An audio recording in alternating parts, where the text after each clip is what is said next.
شیرین بوکه دل بوکه تک تک رمان غزا با کلاس کلاس هاده لس کلیله بوکه نارین بوکه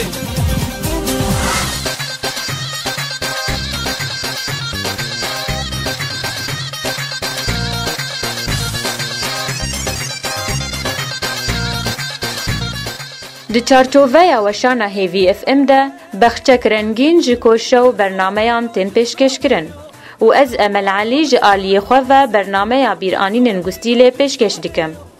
بیرانین گستیله برنامه یک هفتانه به مبستا لواندنا بیرانین هفجینان هر هفتی جارکی امل مهوانداری دو هفجینانه و امهور هور چیروکا هفجینتیا و بوان ردرسن.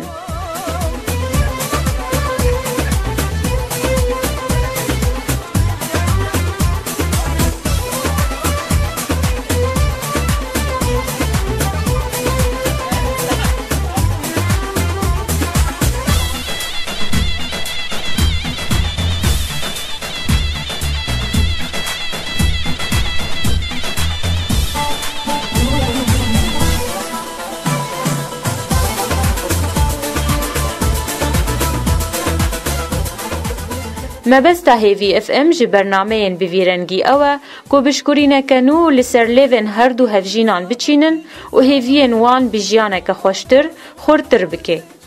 هر وساد کولاندنا بیرانی وان ده ام هول دیدن کو کلین خوش جی جیانه وان ببیرا وان بینن. جی آلیک دیوه هیوی اف ام بوشانا وی برنامه را گوه دیده ستران داوتا جبرکو ام دبینن گوه دانا بستران داوتا جی آلی ازگه هندی و گلکی کمن.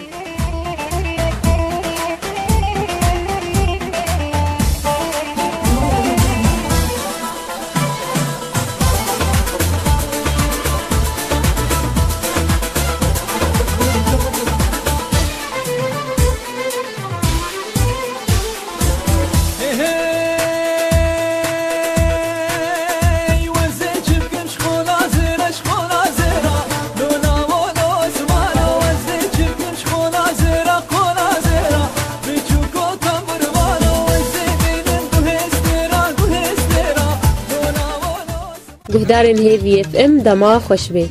از امل علی بورما دخلک کنه جی برنامه بیرانین گستیله. دخلک آوی هفتی از المهوانداری باوی بیبرس و دیابی برسم.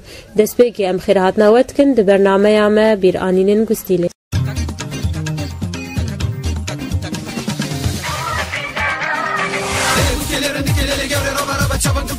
شیرین بوکه دل بوکه تک تک رمان غزا با کلاس کلاس هاده لس کلیله بوکه نارین بوکه